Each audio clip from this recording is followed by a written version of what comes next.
Reduce जितना करोगे आपके फूड पैटर्न से उतना आपके लिए अच्छा रहेगा। ये था second myth which was very important. अब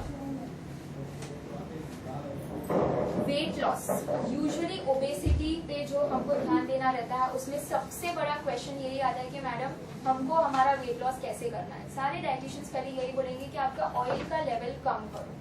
तो अब क्वेश्चन ये है कि हमको हमेशा लो फैट फूड्स ही हमारे डाइट में रखने हैं। जितना लो फैट रखोगे उतना आपका वेट लॉस अच्छा होगा। अब आपके हिसाब से ये करेक्ट स्टेटमेंट है या ये गलत है?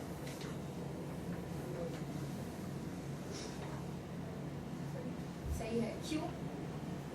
हाँ बोला तो रीजन, ना बोला तो रीजन बताइए। लेकिन जितना कम बैठेगा तो अच्छा। अभी लो फैट विल मीन, अगर मैंने आपको ऑप्शन दिया कि एक भाजी बनी है, समझो पालक पनीर की भाजी बनी है, एक पालक पनीर में हमने कोई फैट यानी मलाई का यूज नहीं किया है और एक पालक पनीर बना है जिसमें बहुत सारा फैट यानी मलाई यूज किया। अब दोनों में से कौन सा हेल्दी है आपके हिसाब से? मलाई कम, जिसमें मलाई कम है वो। तो एक फैट फ्री था और एक लो फैट वाला था, बट अल्टीमेटली आपने कहा कि यस, तो लो फैट वाला स्टिल आपने टिक मार्क किया, बट ये वो करेक्ट आंसर नहीं था। हमको क्या चूज करना है? जीरो फैट वाले फूड्स यूज करना है। अब आपने मार्केट में बहुत सारे ऐसे प्रोडक्ट्स देखे रहेंगे जिसमें ना ऑयल के पीछे लिखा रहेगा ट्रांस फैट फ्री या जीरो फैट, बट ऑयली है, हम कैसे बोल सकते हैं कि वो जीरो फैट है? ये मिथ्स है जो मार्केटिंग टेक्निक्स यूज करने के लिए कि उनका प्रोडक्शन बढ़े, वो लोग अपना सेवन बढ़ा सके हमारे फूड्स में, वो लोग ऐसे गिमिक्स यूज करते हैं कि वो फैट फ्री है, बट अल्टीमेटली वो ऑयली है। तो आप कैसे बोल सकते हो कि वो फैट फ्री है? तो right decision is very important. दिमाग से हमको वो फूड सोर्स यूज करना चाहिए। एक ने अगर बाय चांस पढ़ लिया लेबल पे कि वो फैट फ्री है और बिंदास उसका फ्राइंग या रोस्टिंग या ग्रिलिंग या नॉनवेज फूड्स के प्रोडक्ट्स बन रहे हैं, तो विल यू थिंक कि वो पर्सन हेल्दी रहेगा? नो। तो making the right decision becomes important. Low fat वाले भी कम यूज करो, बट ट्राई करो कि फैट फ्री वाले फूड्स आप ज्यादा यूज कर सको। ठीक है।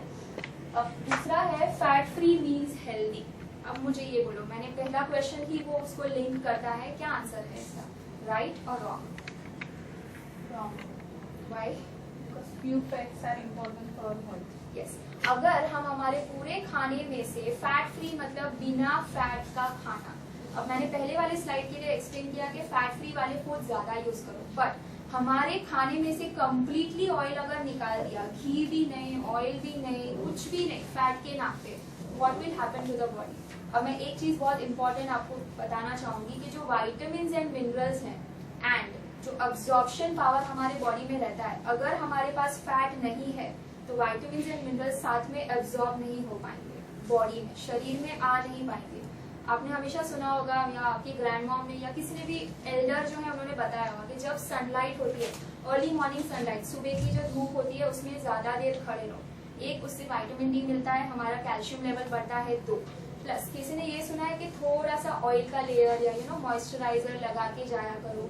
किसी ने पूछा है क्यों? एटलीस्ट ये सुना है कि सब बोलते हैं कि मॉइस्चराइजर या ऑयल थोड़ा लगा के फिर बाहर धूप में निकला करो। क्यों?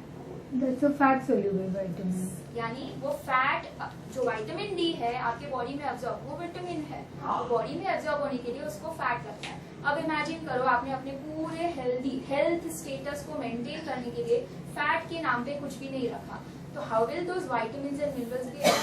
अब दूसरा सीन, अगर वही पर्सन ने मल्टीविटामिन्स टैबलेट्स लेना शुरू किया, फिर भी उसका सोर्स नहीं है फैट, तो भी वो एब्जॉर्ब नहीं होंगे, यानी वो सिर्फ पैसे खर्च कर रहे हैं बट बॉडी को अल्टीमेटली कुछ मिल नहीं रहा है। जब वो पर्सन आके टेस्ट करवाएगा सारे विटामिन्स एंड मिनरल्स का, वो सब में डेफिशिएंट रहेगा। क्यों? बिकॉज वो सोर्स नहीं था, कैरियर नहीं था, फैट नहीं था। तो it doesn't mean fat is healthy when it is taken in limited amounts, यानी जब तक हमने हमारे फैट को, उसके सेवन को जितना कम रखा है उतना वो हेल्दी रहेगा, बट जैसे जैसे वो बढ़ते गया सेवन, वो हेल्दी से अनहेल्दी होके डिजास्टर्स हो जाता है। इसलिए we land up into the trouble of health problems. तो फैट फ्री विल मीन हमको जितना कम सेवन करना है करो, बट लिमिटेड अमाउंट्स में करो। इट विल नॉट मीन कि जीरो कर दो फैट इंटेक।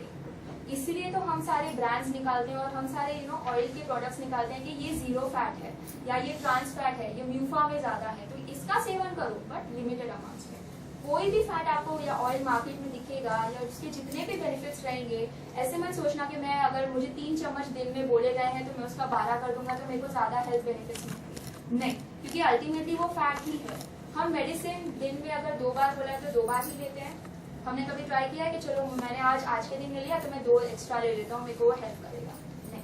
फैट को भी ऐसे ही रिलेट करो, जैसा फैट मेडिसिन है वैसा ही वो फैट आपकी बॉडी में अनहेल्दी क्रिएशन देगा। यानी अगर आपने एक्स्ट्रा खाया तो वो डिजास्टर्स इफेक्ट्स आने ही वाले हैं। मेडिसिन को हम कभी एक्स्ट्रा नहीं खाते, हम कितना ऐसे डोजेज है तो सोच समझ के खाते हैं।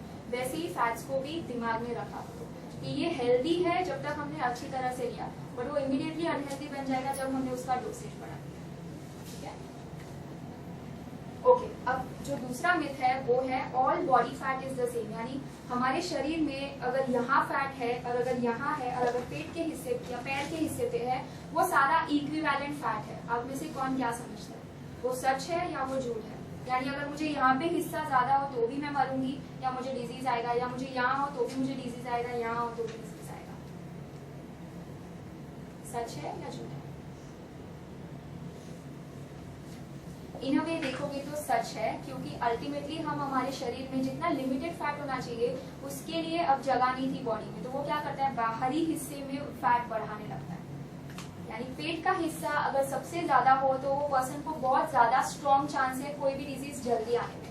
बट समझो उसका थाई का हिस्सा बहुत ज्यादा हो, विमेन में हमने हमेशा नोट किया रहेगा हम पेयर शेप रहते हैं, यानी नॉर्मली हम ऐसे रहेंगे फिर ऐसे होने लगते हैं आफ्टर डिलीवरी मेजरली, तो ये वाला वुमेन के लिए हिस्सा खराब है। यानी for women this kind of obesity problem देगा, बट मेन यूजुअली अगर वो हेल्दी होते हैं तो वो पूरे एप्पल के तौर पे रहेंगे, यानी उनका पूरा सेंट्रल ओबेसिटी आ जाता है। हमारा क्या है लोअर ओबेसिटी, यानी पेट के नीचे का हिस्सा ज्यादा रहता है, बट मेन में ओवरऑल ओबेसिटी, ट्रंकल भी है, सेंट्रल ओबेसिटी भी है, हर तरह की ओबेसिटी है, तो इट डिफर्स। वुमेन के लिए लोअर हिस्सा अगर ज्यादा है तो वो प्रॉब्लम क्रिएट करेगा आगे, क्योंकि वेट बेरिंग हमारा पैर का हिस्सा यही है, हमको यहाँ पे वजन रख के पूरा दिन चलना पड़ता है, तो हमको डिजीजेस भी उस हिसाब से आएंगे। और मेन के केस में वो पूरी तरह से हेल्दी है तो उनको डिजीजेस उस हिसाब से आएंगे। तो ओवरऑल कहीं भी फैट हो बट अगर वो एक्स्ट्रा हो तो आपके लिए वो प्रॉब्लम क्रिएट करने ही वाला है। तो अल्टीमेट सोल्यूशन इज अगर पेट का हिस्सा ज्यादा है तो स्टार्ट एक्सरसाइजिंग। दूसरा, मेंटेन अ गुड डाइट। तो all fat is equally bad as well, यानी पेट पे या पूरे शरीर पे जो फैट दिख रहा है वो गलत है। फूड में दोनों तरह के जो फैट्स हैं वो गलत नहीं है। फूड में यानी खाने के हिस्से में एक फैट अच्छा है एक फैट बुरा है, बट शरीर में जितना भी चर्बी हमको दिखेगी वो अल्टीमेटली बुरी है। तो ये कंसेप्ट क्लियर हुआ। अब मैं फैट्स की बात कर रही थी कि हमको पता है फैट्स अच्छे हैं, हमको पता है आधे फैट्स बुरे हैं, तो कौन से हेल्दी चॉइसेस लेने चाहिए, ये वो लिस्ट है। अभी मोनो अनसैचुरेटेड एंड प्यूफा, जिसको हम म्यूफा प्यूफा बोलते हैं, जो अच्छे फैट्स हैं ये उसकी लिस्ट है। अब वो किस किस में मिलता है? हमको ऑलिव ऑयल में मिलेगा जो मैंने एग्जांपल दिया, कैनोला ऑयल में मिलेगा, हमको मिलेगा सनफ्लावर ऑयल में, पीनट ऑयल में, सीसेम ऑयल में। ये सारे लिस्ट हैं जो आप नोट डाउन कर सकते हो, यानी ये हेल्दी चीजें हैं जो आप अपने डाइट में इनकॉर्पोरेट कर सकते हो। बट अल्टीमेटली याद रखना, जितना हेल्दी जितना कम रखोगे उतना अच्छा, जितना उसका सेवन बढ़ाओगे अल्टीमेटली वो भी बुरा ही बन जाएगा। एक म्यूफा होता है एक प्यूफा होता है। अब सोयाबीन, मैंने कहा प्रोटीन बढ़ाने के लिए या जिसको इंटॉलरेंस है हमको सोयाबीन लेना चाहिए, उसका भी ऑयल बनता है। ये सारे लिस्ट हैं जो हमको हमेशा हमारे फूड्स में ज्यादा रखना चाहिए। किसी ने कुछ कंसेप्ट सुना है फ्लैक्स सीड्स का, कि अलसी, अलसी पता है सबको? कौन कौन खाता है अलसी? कोई भी रीजन हो, क्यों? यस, कुछ ये जो लिस्ट मैंने दी है ना वो कहीं ना कहीं तरह से हमारे कोलेस्ट्रॉल और ट्राइग्लिसराइड्स, जो एक बुरा फैट है बॉडी में, जो हार्ट पे जमा होता है, जिसकी वजह से हमको स्ट्रोक या आर्टेरियोस्क्लेरोसिस सब बीमारियां आती हैं हार्ट की, वो कोलेस्ट्रॉल को कम करने में हेल्प करता है। अल्टीमेटली ये फैट्स करेंगे क्या? ये भी फैट ही है, बट अंदर शरीर में और एब्जॉर्प्शन प्रोसेस में वो काम क्या करेंगे? जो कोलेस्ट्रॉल धीरे धीरे बढ़ रहा है उसको डाइल्यूट करेगा और उसको धीरे धीरे कम करेगा। ये वो गुड फैट्स है। आप कुछ पूछ रहे थे? इन दोनों में डिफरेंस है? म्यूफा जितना ज्यादा आप लोगे उतना हेल्दी पैटर्न यानी एचडीएल जो हमारा गुड कोलेस्ट्रॉल है वो बढ़ते जाएगा। बट सिर्फ आपने म्यूफा को इग्नोर किया, यानी पहली लिस्ट को निकाल दिया और सिर्फ प्यूफा पे ध्यान दिया, तो अपना एचडीएल कोलेस्ट्रॉल भी कम होने लगेगा। यानी ये वाला क्या करेगा? सिर्फ गुड कोलेस्ट्रॉल को बढ़ाने में हेल्प करेगा, बट ये वाले पे सिर्फ आपने ध्यान दिया तो आपका गुड कोलेस्ट्रॉल भी कम होने लगेगा। यानी दोनों का हेल्दी बैलेंस होना जरूरी है। एक दोनों को कम करने में मदद करता है और एक सिर्फ बैड कोलेस्ट्रॉल को कम करने में मदद करता है, तो हमको कॉम्बिनेशन वापस यूज करनी चाहिए। यानी क्या करो, ऑयल जब आप यूज करते हो तो एक महीना आप शायद ऑलिव ऑयल यूज करो, दूसरा महीना सनफ्लावर ऑयल यूज करो, तीसरा महीना कोकोनट ऑयल नहीं कम करना। आप क्या करना, इक्वली डिवाइड कर दो। South Indians usually have coconut oil, सारा प्रिपरेशन कोकोनट ऑयल में होता है, तो क्या करो 30% कोकोनट ऑयल का पोर्शन रखो एंड 70% किसी और से रिप्लेस करो, तो टेस्ट वाइज कोकोनट ऑयल ही ज्यादा टेस्ट करेगा। एंड हमारा क्या है पैटर्न, अगर साउथ इंडियन ज्यादा कोकोनट ऑयल यूज करेंगे तो उनका टेस्ट बदलता है, टेस्ट बदलेगा तो वो फूड्स नहीं खाएंगे। हमने ये पोर्शन डिवाइड से क्या कर दिया, टेस्ट भी बचाए रखा और साथ में हेल्दी बैलेंस भी दे दिया। Coconut oil is also a good oil. तो ये चेंजेस आप अकॉर्डिंग टू योर लाइफस्टाइल कर सकते हैं। दिख रहे हैं आप?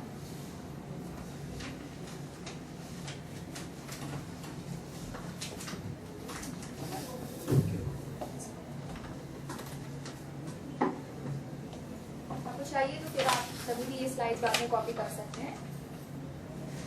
अब बैड फैट्स जिसकी हम बात कर रहे थे, 4 प्रकार के फैट्स होते हैं। म्यूफा की हमने बात कर ली, मोनो अनसैचुरेटेड फैट्स, प्यूफा की बात कर ली, पॉली अनसैचुरेटेड फैट्स जो गुड थे जिनकी लिस्ट हमने निकाल के अभी रखी। अब बैड फैट्स यानी ये शरीर में क्या करते हैं और कौन से फूड में से ये ज्यादा मिलते हैं, हमको अभी उस पर ध्यान देना है। ये है bad fats. High fat cut meets, मतलब ऐसा पोर्शन कट मीट्स का, बीफ का हो गया, समझो पॉर्क हो गया, तो ये सारे फैट पोर्शंस बहुत ज्यादा रहते हैं। इसको खाओ बट देन साइड पोर्शंस को कट करके बीच का हिस्सा खाओगे तो फिर भी कम फैट आएगा। बट अगर आपने पूरा हिस्सा ले लिया तो ऑब्वियसली सारा सैचुरेटेड फैट आपके यानी कोलेस्ट्रॉल आपके बॉडी में एक्स्ट्रा बनता है। ये पहला हिस्सा। दूसरा है चिकन। अब चिकन विदाउट स्किन अगर आप लोगे ना तो उतना ज्यादा प्रेफर्ड रहता है।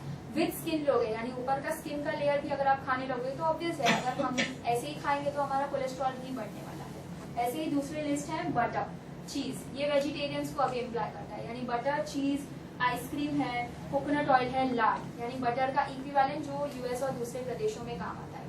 अब दूसरी चीज है बेक्ड प्रोडक्ट्स। वेजिटेरियंस में स्पेशली, या हम जो वेस्टर्नाइज्ड डाइट बोलते हैं यानी हम दूसरों को फॉलो कर रहे हैं, स्पेशली लोग ब्रेकफास्ट के लिए मैकडॉनल्ड्स में जाएंगे। पार्टी हुई, किसी का बर्थडे हुआ, किसी को ट्रीट देने